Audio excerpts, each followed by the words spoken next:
மாதங்களை 12ஆக ஆக்கிய இறைவன் 7வது மாதமாக வரக்கூடிய இந்த ரஜபு என்று சொல்லக்கூடிய இந்த புனிதமான மாதத்தை சிறப்பிற்குரிய மாதங்களில் ஒன்றாக அல்லாஹ் ரப்பல் ஆலமீன் வைத்திருக்கிறார்.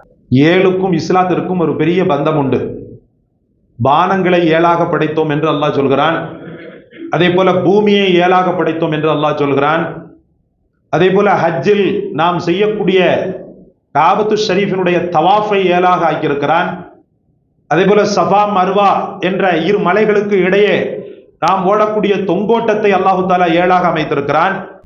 மஹ்ஷர் என்ற அந்த மைதானத்தில் துளி கூட நிழல் இல்லாத அந்த நாளையில் 7 பேருக்கு இடம் தருவதாக அல்லாஹு தாலா வாக்களித்திருக்கிறார். 7 பாவங்களாக பெருமானார் ஸல்லல்லாஹு அலைஹி வஸல்லம் பெரும் பாவங்களை வகைப்படுத்துகிறார். சூரத்துல் ஃபாத்திஹாவையும் அல்லாஹ் 7ஆக அமைத்திருக்கிறார்.